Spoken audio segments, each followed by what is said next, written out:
चॅनलचे updates मिळवण्यासाठी कृपया @post मराठीला लाईक करा, शेअर करा आणि सबस्क्राईब करायला विसरू नका। नमस्कार, मी पंकज पाटील @पोस्ट मराठीमध्ये आपलं मनपूर्वक स्वागत करतो। मित्रांनो, महाराष्ट्रामध्ये शिक्षक भरतीचा जो सावळा गोंधळ आहे तो अजूनही संपताना दिसत नाही आहे। त्याचं कारण असं आहे की शिक्षक भरती हे दिवसांदिवस रखडत चाललेली आहे। त्याच्या अनेक प्रश्न देखील असतीलच। प्रश्न काय आहे तर शिक्षक भरती होते, शिक्षक भरती झाली तर त्याचा निकाली लागतो, निकाल लागला तर त्याची नोंदणी देखील होते, पण त्याचं समायोजन मात्र होत नाही।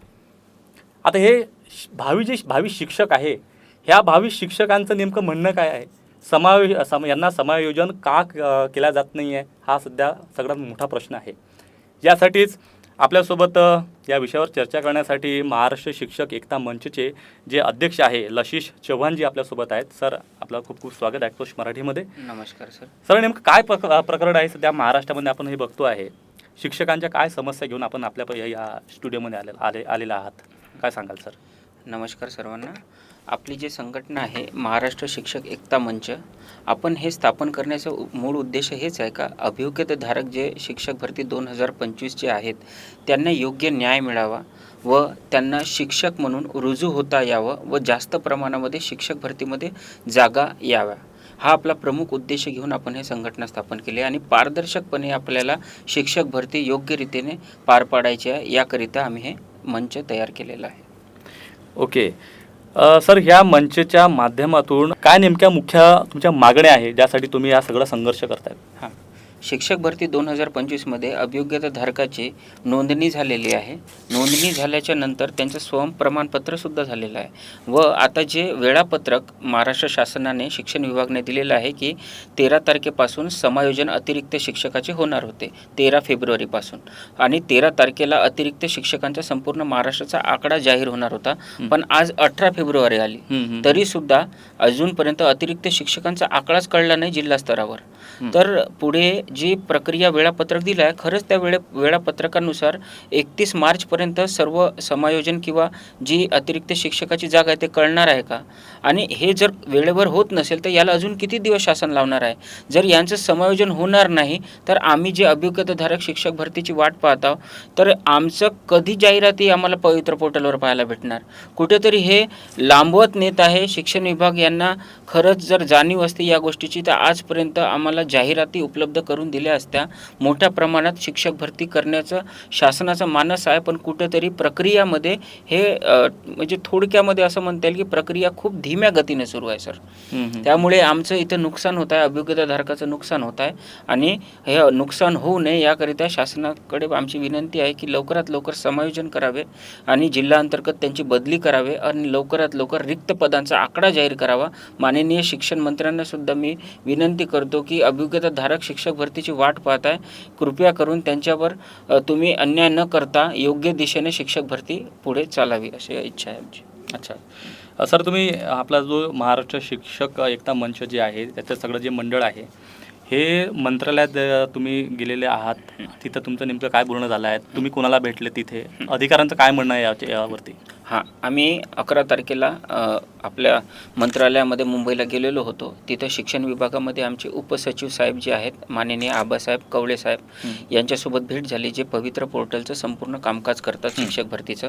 तर तिथं आमची मुख्य समस्या ही होती का 20 जानेवारी 2026चा जो शासन निर्णयाचा परिपत्रक आहे त्याच्यामध्ये त्यांनी म्हटलं आहे का विदाऊटच्या ज्या जागा आहेत, जिल्हा परिषदच्या आस्थापनाच्या जागा आहेत, त्यावर फक्त 50 पसंतीक्रम तुम्हाला देता येईल व ज्या संस्था आहेत त्या विथ इंटरव्ह्यूच्या आहेत तिथं तुम्हाला 50 पसंतीक्रम देता येईल। तर हा कुठेतरी एक निर्बंध टाकत आहोत आपण शिक्षक भरतीवर अभियोग्यताधारकांसाठी, म्हणून आम्ही याला अमर्याद करण्यासाठी विनंती केली, पण कुठेतरी एकदम पॉझिटिव्हपणे त्यांच्याकडून आम्हाला रिप्लाय आला नाही सर। पण आम्ही त्यांच्यासमोर विनंती पाठपुरावा करत गेलो तेव्हा त्यांनी म्हटलं की शिक्षण मंत्र्यासमोर आम्ही हा मुद्दा ठेवू आणि याच्यामध्ये काही तोडगा काढता येईल का, मधला मार्ग काढता येईल का, तो आम्ही विचार करू व पसंतीक्रम वाढवून देता येईल का याच्यावर सुद्धा आम्ही विचाराधीन आहोत। तर त्याच्यानंतर दुसरा मुद्दा आम्ही त्यांना बोललो की जे 15 मार्च 2024चे जे नवीन संच मान्यता आहे त्याच्यामध्ये विद्यार्थी आणि शिक्षकाचा जो रेशो आहे 1:30चा जो रेशो ठेवला आहे, याला कुठेतरी शिथिल करण्यासाठी आम्ही आंदोलन जे केलं होतं हिवाळी अधिवेशनमध्ये, तिथंसुद्धा माननीय शिक्षण मंत्री साहेबांनी म्हटलं की याच्यावर काही आपल्याला शिथिलता आणता येईल का. तर अजूनपर्यंत त्या शब्दावर काही त्यांनी प्रक्रिया पुढे नेली नाही. शेवटी सिंधुदुर्ग इथल्या शिक्षक संघटनेने सुप्रीम कोर्टमध्ये धाव घेतलेली आहे आणि हा नवीन संच मान्यतेचा जो याचिका आहे तिथं टाकण्यात आली आहे आणि महाराष्ट्र सरकारला नोटीससुद्धा सुप्रीम कोर्टामार्फत बजावण्यात आली आहे. तरीसुद्धा शासन आपल्या नियमामध्ये बदल करत नाही आहे संच मान्यतेच्या.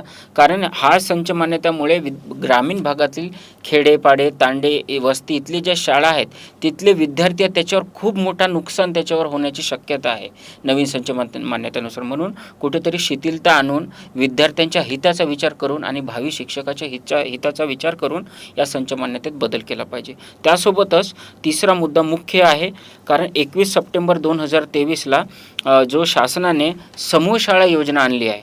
या समूह शाळा योजनेअंतर्गत शाळा जे ग्रामीण भागातील कमी पटसंख्या असलेल्या ज्या शाळा आहेत त्यांना बंद करून एक क्लस्टर स्कूल तयार करत आहे, म्हणजे समूह शाळा तयार करत आहे जिथे 4 ते 5 शाळेचे विद्यार्थी एकत्र येऊ शकतील.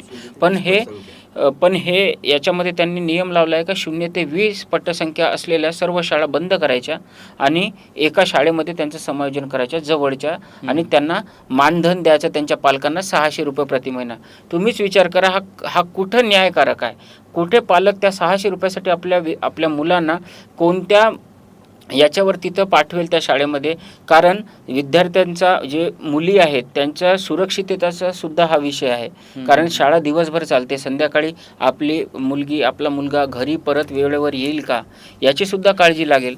म्हणून याच्यामध्ये बघा, हा जे भारतीय राज्यघटनेचा भाग 3 मधील कलम 21(अ) चा पूर्णपणे शिक्षणाच्या अधिकाराशी संबंधित आहे व कलम 6 ते 14 वर्ष वयोगटातील सर्व मुलांना मोफत व सक्तीचे शिक्षण त्याच्या राहत्या गावी त्याला मिळायला पाहिजे. त्यामुळे याच्यामध्ये कसं बदल करता येईल, समूह शाळा योजनेमध्ये कशा पद्धतीने, हे तर रद्दच झालं पाहिजे आमची अशी इच्छा आहे. कारण समूह शाळा योजनेमुळे ग्रामीण भागातील विद्यार्थ्यांचं खूप नुकसान होणार आहे. आता ही गोष्ट सरकारला पण माहिती आहे. हां सर. आणि हे तुम्हाला पण माहिती आहे. पण हे जाणून बुजून सरकार करतं का ह्या सगळ्या गोष्टी? कारण की अलीकडे पाहतोय आपण की शाळा दिवसांदिवस कमी होत आहेत. विद्यार्थ्यांची जे शिक्षण संख्या आहे, पटसंख्या जी आहे आपल्या जिल्हा परिषद शाळांमधले, हे दिवसांदिवस कमी होत आहे. हा नेमका सरकारचा डाव असू शकतो का? तुम्हाला काय वाटतं? बघा सर, जर विद्यार्थ्यांना शिक्षक नाही राहणार शाळेमध्ये, जर त्यांना योग्य शिकवणारा व्यक्तीच त्यांच्या शाळेमध्ये शिक्षकच नाही आहे, तर पालक आपल्या विद्यार्थ्यांना त्या शाळेत का बरं टाकणार? जसं आता 6वी ते 8वा वर्ग आहे त्याच्यामध्ये भाषा विषयाचा जर पर्सनल शिक्षक आहे, विज्ञान गणित शिकवणारा पर्सनल शिक्षक आहे आणि सामाजिक शास्त्र शिकवणारा जर पर्सनल एक वेगळा शिक्षक आहे, तर अशा पद्धतीच्या शाळेमध्ये पालक विचार करता का नाही बाई त्या शिक्षकांची संख्या चांगल्या पद्धतीच्या, त्यामुळे गुणवत्तापूर्ण शिक्षण माझ्या विद्यार्थ्यांना माझ्या पाल्याला भेटेल, मग तेव्हाच तो तिथे ॲडमिशन करेल. जर तिथून आपण शिक्षकच काढून टाकले तर मग तो पालक कोणत्या याच्यानं त्या शाळेमध्ये उद्देशानं जाईल आणि तिथं आपल्या मुलाची ॲडमिशन करणार? त्यामुळे असा प्रॉब्लेम आहे. हा प्रॉब्लेम आहे. जसं तुम्ही मला आता सांगितलं होतं की जरी तिथं विद्यार्थी आलेत, शाळेमध्ये विद्यार्थी आलेत, बसलेत, पण शिक्षकच नाही आहे तिथे समजा, तर विद्यार्थ्यांचे नेमका हाल काय होतील? जसं तुम्ही आता बोलले की जे शिक्षक भरती आहे, शिक्षक भरती झाली, 22 शिक्षक रेडी आहे शिकवण्यासाठी, सगळं आहे. आता 1 वर्ष झालं, तुम्ही बोललेत की 1 वर्षापासून तिथे शिक्षक परीक्षा झाली पण शिक्षकच अवेलेबल नाही आहेत. मग हे विद्यार्थ्याचं मोठं नुकसान नाही का? नुकसान होत आहे सर. त्यामुळेच मग पालक काय करताय, आपल्या विद्यार्थ्यांना आपल्या पाल्यांना त्या शाळेतून काढत आहे आणि जवळच्या एखाद्या प्रायव्हेट शाळेमध्ये, त्याला पर्यायच नाही ना. जर जिल्हा परिषदची त्याची हक्काची शाळेमध्ये शिक्षक नाही आहे तर त्याला कुठेतरी प्रायव्हेट शाळेमध्ये आपल्या पाल्याला टाकावंच लागेल. कारण शिक्षण हा बंद नाही करू शकत, शिक्षण ही चालत राहणारी प्रक्रिया आणि विद्यार्थ्याची गुणवत्ता विकास त्या वयामध्ये झालंच पाहिजे.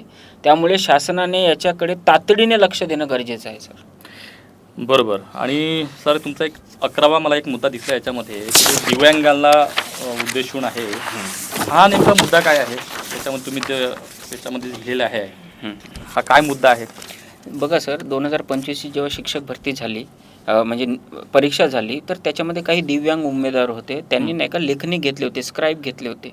पण त्या स्क्राईबची म्हणजे पूर्णपणे मूल्यमापन केलेलं नाही का तो खरंच त्याच्यापेक्षा कमी शिकलेला आहे का. 12वीपेक्षा कमी शिकलेला उमेदवारच स्क्राईब म्हणून घेतलं जातं आणि त्या जो दिव्यांग व्यक्ती आहे त्याची तो मदत करतो परीक्षेच्या वेळेस उत्तर टाकण्यासाठी, ऑनलाईन परीक्षा असल्यामुळे.